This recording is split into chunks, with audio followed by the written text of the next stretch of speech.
Hər vaxtınız xeyir olsun dostlar. Bugün mən belə bir sual cavab verəcəm. QA sahəsi niyə və kimə önəmlidir? QA sahəsi əslində biznesə önəmlidir və biznes marağındadır ki, onun komandasında QA komandası olsun. Tək developer, project manager və ya marketinq olmasın. QA sahəsi biznes üçün brendin adını saxlamaq üçün önəmlidir. Keyfiyyətli məhsul olduqda daha çox müştəri ondan istifadə etmək istəyəcək, rəqabətə dözə biləcək.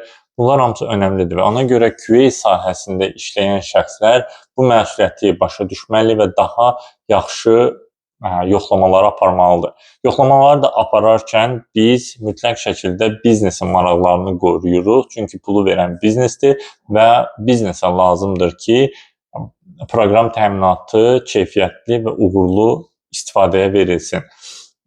Ona görə əgər komanda şəklində işlədiyinizə baxmayaraq project manager hər hansı bir sualı aydınlaşdırıb sizə gətirib çıxartmırsa, yəni əslində project managerin də marağı ondadır ki, bütün hamının əslində marağı ondadır ki, biznes getsin, biznes işləsin. Buna client-centric deyirlər. Yəni əgər müştəriyə yönəlmiş bir proyektdirsə, mütləq şəkildə orada müştərilərin və biznesin istədiklərini nəzərə alacaqlar.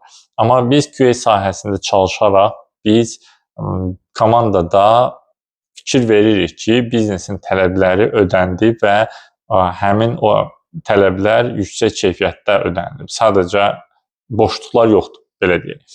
Ona görə bizim sahədə biznes önəmlidir. Siz işə qəbul olan kimi biznes qaydaları, biznes prosesləri öyrənin və uyğun şəkildə düzgün yoxlamaları edin. Əgər hər hansı bir halda sizə şübhəli və ya sizə fərqli gələn bir məqamlar varsa ki, biznes ona heç diqqətindən qaçıb, heç o haqda müzakirələr aparmayıb, bu sualları mütləq qaldırmaq lazımdır. Bu sualları mütləq komandanın diqqətinə yetirmək lazımdır və həmin halda siz uğurlu bir QA tester olacaqsınız. Quality Assurance Engineer rolunu qazanmış olacaqsınız. Hələlik bu qədər. Bu mövzuda suallarınız varsa mütləq şərh hissəsində qeyd edin. Bu mövzunu müzakirə edək, danışaq və daha ətraflı öyrənək. Kanala abunə olmağı unutmayın. Gələn görüşlərədək. Sağ olun.